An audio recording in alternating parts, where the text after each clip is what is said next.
அனைவருக்கும் வணக்கம்.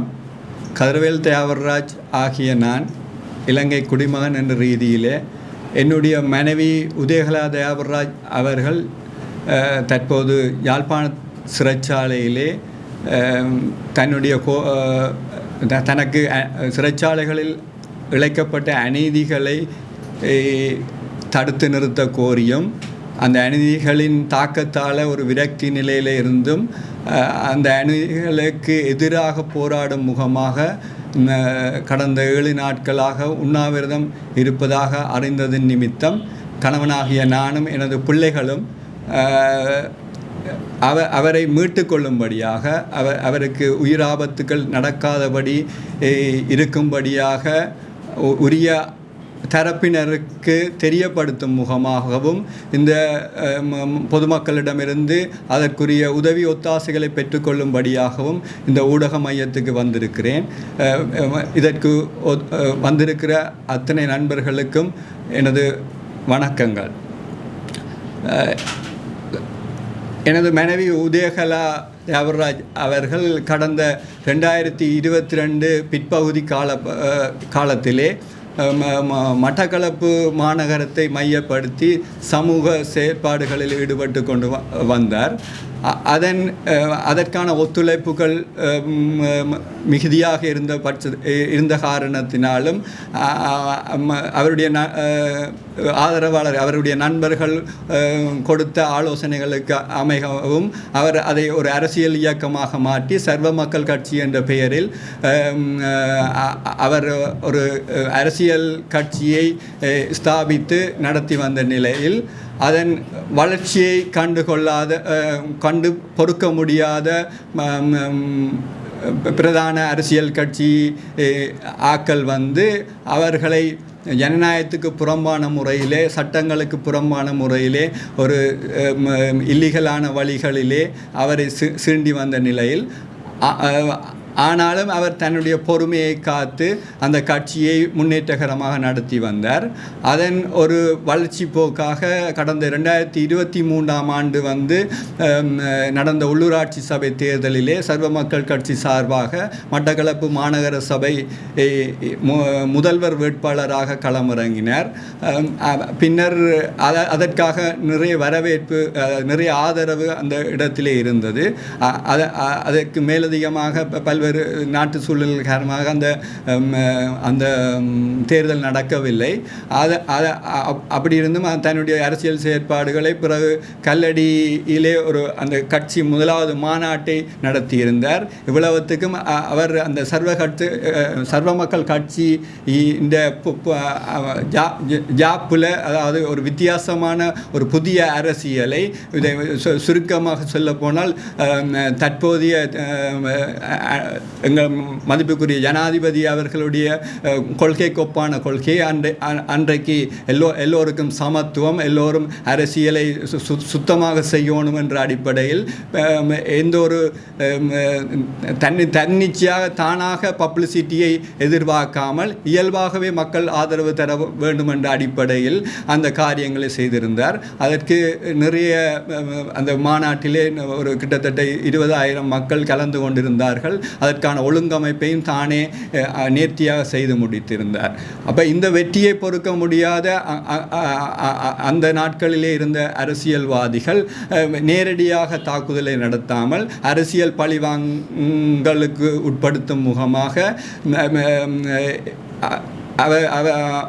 உதயகலா அவருடைய கணவராகிய என்னையும் எங்களுடைய 4 பிள்ளைகளையும் தாக்குதலுக்குள்ளாக்கினார்கள். தங்களுடைய பினாமி ஃபேஸ்புக் சமூக வலைத்தள ஊடகங்கள் ஊடாகவும் எங்களுடைய தனிப்பட்ட காரியங்களை எடுத்து விளம்பியது நூடாகவும் பல்வேறுபட்ட தொந்தரவுகள், உயிரச்சுறுத்தல்களை விடுத்ததன் விளைவாகவும் எங்களுடைய வாழ்க்கை திசை திரும்பியது. அந்த காலப்பகுதியிலே என்னுடைய மனைவி கொஞ்சம் பொறுமையை இழந்து ஒரு கட்டத்தில் அவங்களோட நேரடியாக வாக்குவாதப்பட வேண்டிய சூழல்களை சில பேர் அறிந்திருப்பீர்கள். அதன் விளைவாக சில வழக்குகளையும் எதிர்கொண்டார். அதன் தொடர்ச்சியாக ஏற்கனவே 2011 ஆண்டு எங்கள் மேலே, அதாவது எனது மனைவி மேலே இருந்த ஒரு முறைப்பாட்டின் அடிப்படையிலே அந்த பிடியாணைக்கு அமைவாக இந்த வருடம் 2024ஆம் ஆண்டு ஜனவரி 14ஆம் தேதி அன்று கைது செய்யப்பட்டார். அந்த கைதுக்கு முதல் ஒரு வாரம் என்று நினைக்கிறேன். அதுக்கு முன்னாக இப்படிப்பட்ட அரசியல் பழிவாங்கல் அராஜகங்களுக்கு எதிராக எனது மனைவியார் காத்தான்குடி போலீசாரில் உரிய சட்ட முறைப்படி முறைப்பாடுகளை செய்திருந்தார். அந்த முறைப்பாடுகள் எதுவும் கவனத்தில் எடுத்துக்கொள்ளப்படவில்லை. அதன் தொடர்ச்சியாக 3ஆம் நாள் நினைக்கிறேன் மனைவி கைது செய்யப்பட்டு அந்த வழக்குக்காக சிறையில் அடைக்கப்படுகிறார். அந்த வழக்கிலே எனது பெயரும் உள்ளடக்கப்பட்டிருந்தது. ஆனால் நான் கைது செய்யப்படவில்லை. அப்போ அதை நான் இப்பொழுது புரிந்து கொள்ளக்கூடிய மாதிரி இருக்குது. இப்போ அரசியல் பழிவாங்கலின் நிமித்தமாக எனது மனைவியே குறிவைக்கப்பட்டிருந்தார். எனினும் அந்த இங்கே உள்ள சட்ட நடைமுறைகளுக்கு உட்பட்டு நாங்கள் வழக்குகளை எதிர்கொள்ள நாங்கள் உறுதி எடுத்துக்கொண்டு அந்த வழக்கில் எனது பெயரும் உள்ளடக்கப்பட்டிருந்ததன் விளைவாக நானும் அந்த வழக்கு நீதிமன்றத்துக்கு தன்னிச்சையாக நான் சுயமாக ஆஜரானேன். அதன் அடிப்படையில் அவர்கள் என்னை விளக்கமறியலில் வைத்தார்கள். இந்த காரியங்களை நாங்கள் வழக்குகளை சட்ட ரீதியாக எதிர்கொண்டிருக்கிற நிலையிலே இந்த அரசியல் பழிவாங்கல் நிகழ்ச்சி நிரலுக்கூடாக அந்த நபர்கள் வந்து, அதாவது சிறைத்துறையிலையும் இருக்கிற அதாவது இல்லீகல் முறைமைகளை பயன்படுத்தி அல்லது அட்மினிஸ்ட்ரேட்டிவ் ஓட்டைகளை பயன்படுத்தி தங்களுக்கு சாதகமான அதிகாரிகளை அல்லது ஊழியர்களை மிஸ்யூஸ் பண்ணி எனது மனைவி மேலே தகாத துஷ்பிரயோகங்களை, அதாவது சிறைத்துறை நடைமுறைகளுக்கு ஒவ்வாத முறையிலே பல காரியங்களை செய்து வந்தார்கள். அவ்வாறு இருப்பினும் எனது மனைவி அவற்றையெல்லாம் சகித்து தன்னுடைய வழக்குகளை முடித்து வெளியில் வரணும் என்ற குறிக்கோள்களுடன் அதை சகித்து போன நிலையிலே இந்த பழிவாங்கலின் உச்சக்கட்டமாக கடந்த 7ஆம் மாதம் நினைக்கிறேன், 7ஆம் மாதம் மட்டக்களப்பு சிறைச்சாலையிலே எனது மனைவி சிறைச்சாலைக்குள் உள்ளே சிறைச்சாலை அதிகாரிகளால் இந்த சிறைச்சாலை உடுப்பை ஆக்களுக்கு முன்னால் கலட்ட வச்சு மானபங்கப்படுத்தப்பட்டார். ஆனாலும் கடவுள் சித்தமாக அந்த வேளையிலே 6 மாதம் விளக்கமறியலில் இருந்த நான் பிணையில் விடுவிக்கப்பட்டு எனது மனைவியை பார்க்க சென்ற போது இந்த காரியம் அதுக்கு 2 நாளுக்கு முதல் நடந்திருக்கு. அப்போ நான் பார்க்க போன போது இந்த காரியத்தை நான் அழுது, எனக்கு இது ஒரு புது அனுபவம். அப்போ உடனடியாகவே நாங்கள் இந்த நாட்டின் சட்டத்திட்டங்களுக்கு உட்பட்டு நடக்க கடப்பாடு இருக்கிறபடியால் நான் உடனடியாகவே அந்த சிறை அத்தியட்சரை தொடர்பு கொண்டு கேட்டபோது சாதாரண வளமையாக சொல்கிற மாதிரி, எல்லாரும் சொல்கிற மாதிரி அவர் ஒரு மிரட்டல் பாணியில் பல கதைகளை சொல்லி என்னை மிரட்டினார். நான் இருந்தும் என்னுடைய மனைவியை மீட்டு கொள்ளும்படியாக அவர்கிட்ட பெர்மிஷன் கேட்டு மனைவியை ஆட்டுப்படுத்தி, இல்லையம்மா இதை விடுங்க பார்ப்போம், வெளியில் வந்து பார்க்கலாம் என்று சொல்லி அப்படி பல முயற்சிகளை எடுத்த போதும் அது கைகூடாத வரையில் அவங்க ஒரு விரக்தி நிலைக்கு போய் ஒரு 23 நாட்கள் தொடர்ச்சியாக தனக்கு நீதி கோரி உண்ணாவிரத போராட்டத்தை மேற்கொண்டிருந்தார். இந்த நிலையிலே நான் உடனடியாகவே சட்டங்களுக்கு உட்பட்டு மட்டக்களப்பு மனித உரிமைகள் ஆணைக்குழுவிலே முறைப்பாடு செய்திருந்தேன். அவர்கள்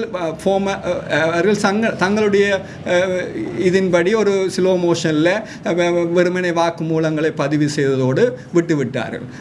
இதன் தொடர்ச்சியாக நான் அடுத்த கட்டமாக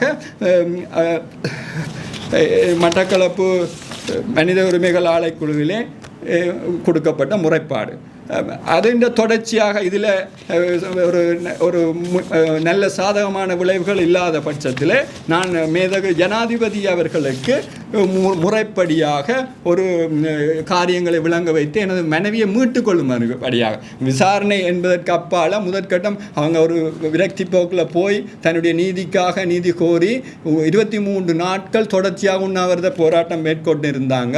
அதில் முதல் 3 நாட்கள் வந்து அந்த உடுப்பில் அந்த நிலையில தான் சிறைச்சாலையில் இருந்து ஹாஸ்பிட்டலில் அனுமதிக்கப்பட்டிருந்தாங்க. அப்போ இதுக்கு பரிகாரமாக நான் என்ன செய்யலாம் என்றதன் அடிப்படையில் ஜனாதிபதிக்கு ஒரு விரிவான லெட்டரை அனுப்பியிருந்தேன். அப்போ அந்த நிலையிலே அவங்க பதில் கிடைக்க லேட் ஆகிற நிலையில் அவங்க தொடர்ச்சியாக 23 நாட்கள் உண்ணாவிரதம் இருந்தாங்க. ஒரு கட்டத்தில் ஜனாதிபதியிடமிருந்து எனக்கு ஒரு பதில் கிடைத்தது, இதை நாங்கள் பரிசீலிப்பதாக. அதே நேரம் சிறைச்சாலைக்குள்ளும் எனது மனைவியிடம் அதிகாரிகள் பேசியிருப்பார்கள் என்று நினைக்கிறேன். அதனை பயன்படுத்தி எனது மனைவி அதை கைவிட்டார். உண்ணாவிரதத்தை கைவிட்டு தொடர்ந்து தனது வழக்கு காரியங்களிலே ஈடுபட்டு கொண்டிருந்தார். அப்படி ஈடுபட்டு கொண்டிருந்த காலப்பகுதியிலே தேசத்திலே அரசியல் மாற்றங்கள், தலைமைத்துவ மாற்றங்கள் நடந்தது. அதே நேரம் நாங்களும் எங்களுடைய வழக்குகளை முடித்து நாங்களும் சாதாரண இலங்கை குடிமக்களாக வாழ முயற்சித்து கொண்டிருந்தோம்.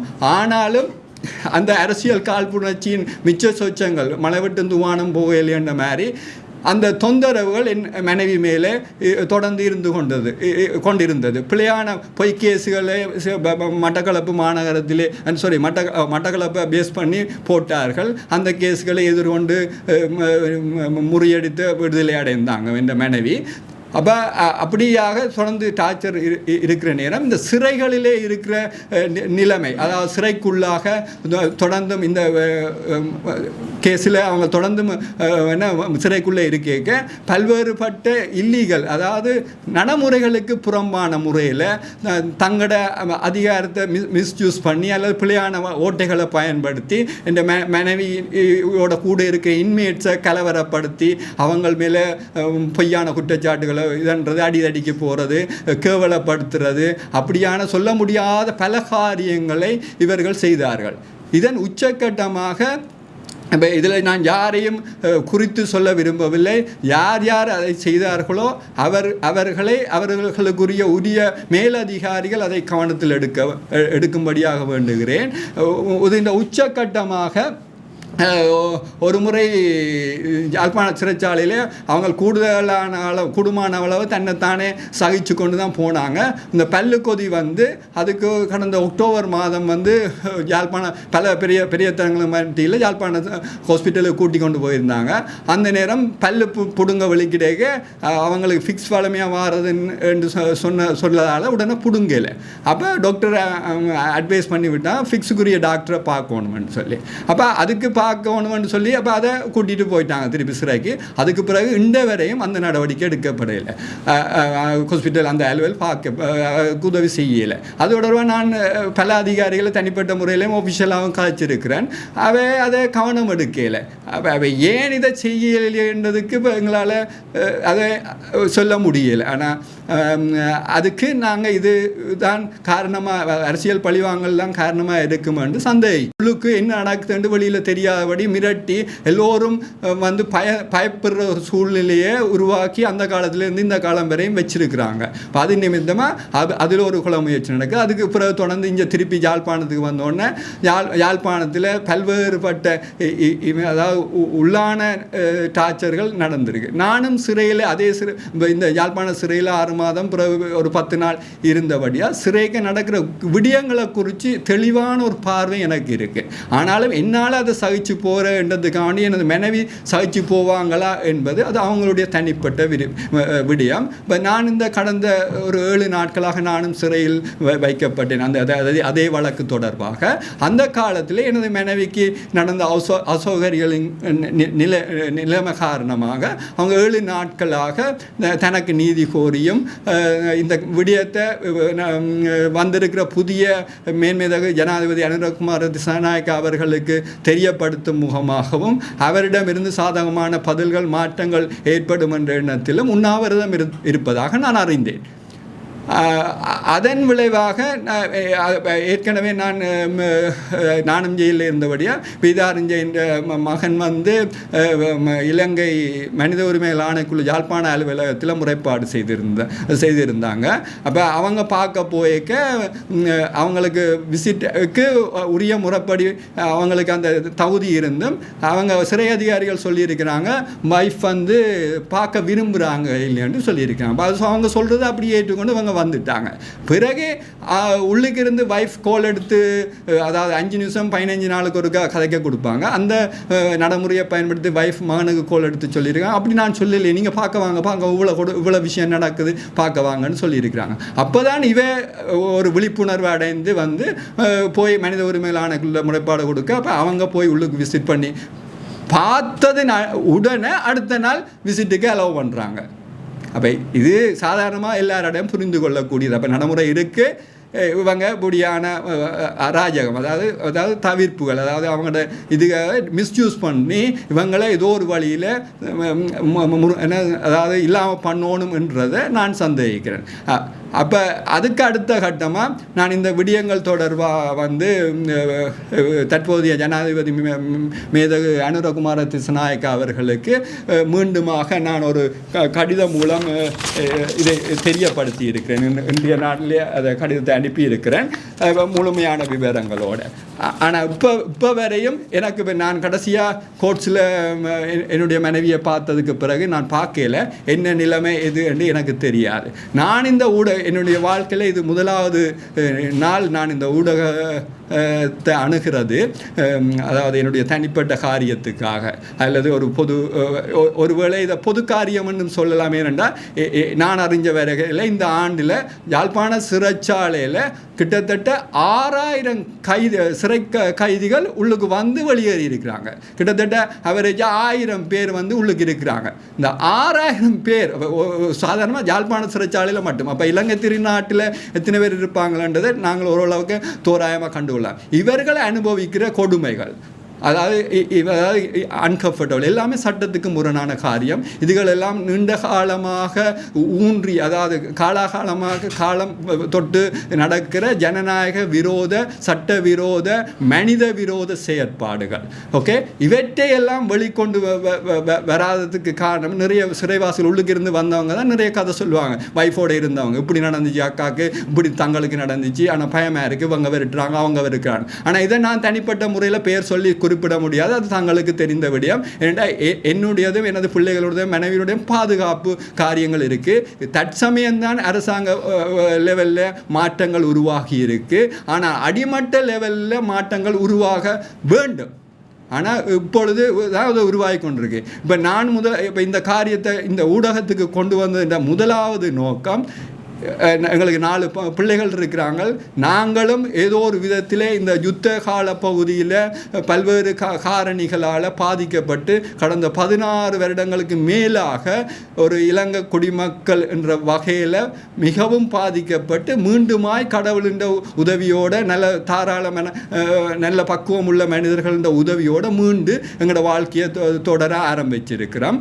அதால் அவங்களோட உயிருக்கு ஏதாவது நடந்தால் பிறகு நான் இப்படி ஒரு காரியத்தை சொல்லி சும்மா நாள் சுப்பேற்றுறதால இந்த பிரயோஜனம் இல்லை என்ற அடிப்படையில் அதுக்கு முன்னேற்பாடாக அவங்கள மீட்டுக்கொள்ளும்படியாக இந்த ஊடக நண்பர்களிடம் உதவி கோரியும், இந்த அதிகாரிகளுக்கு உரிய அதிகாரிகள் நடவடிக்கை எடுக்கும்படியாக இந்த செய்தி போச்சேரணும் என்றது கோரியும், அதற்கும் மேலாக எங்களுடைய ஜனாதிபதி அவர்கள் குமார திசநாயக்கா அவர்கள் எனது மனைவியினுடைய காரியத்தை கரிசனை கொண்டு கேட்பதோடு கூட அதன் நிமித்தமாக இந்த சிறைகளிலே, இலங்கை சிறைச்சாலைகளிலே நடக்கிற காரியங்களை மறுசீரமைப்பு செய்யும்படியாகவும் இந்த இடத்திலே நான் தயவாக வேண்டுகோள் விடுக்கிறேன். அரசியல் ரீதியான பழிவாங்கல் உட்படுவதாக சொன்னபோதுதான் நீங்கள் அவருடைய பெயர்களை குறிப்பிடவில்லை. ஏற்கனவே ஈஸ்டர் தாக்குதல் தொடர்பாக பகிரங்கமாகவே குற்றச்சாட்டுகள் முன்வைக்கப்படுகிற நிலையில் ஓகே, பின்னணி என்ன?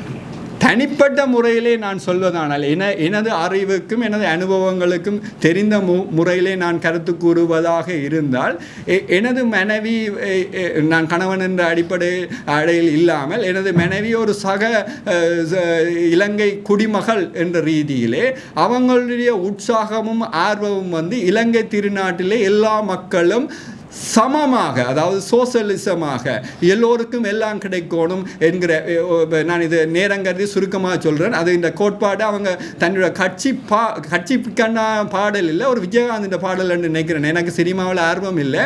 அந்த பாடலூடாக அவங்க சும்மா ஒரு வீடியோ கிளிப் மாதிரி வெளியிட்டிருந்தாங்க. எல்லாருக்கும் எல்லாம் கிடைக்கணும்,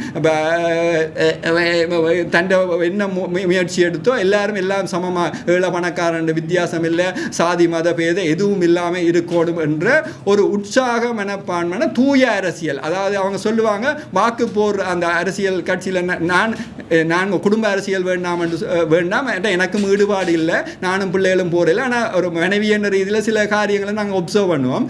அப்போ அந்த ஒப்சர்வ் பண்ணினது அடிப்படையில் நான் மனைவி என்று சொல்லலை, அவங்க ஒரு கட்சி தலைவிய என்ற ரீதியில் நான் இந்த பார்வை எப்படி இருக்குன்னா அவங்க சொல்லுவாங்க, வாக்கு போடுறது மக்களின் உரிமை, அவங்களோட கொள்கையை வறுமை இல்லாத நாட்டை, வறுமை இல்லை, ஒரு நியூஸ், வறுமை ஏற்ற நாடு வித்தியாசம்,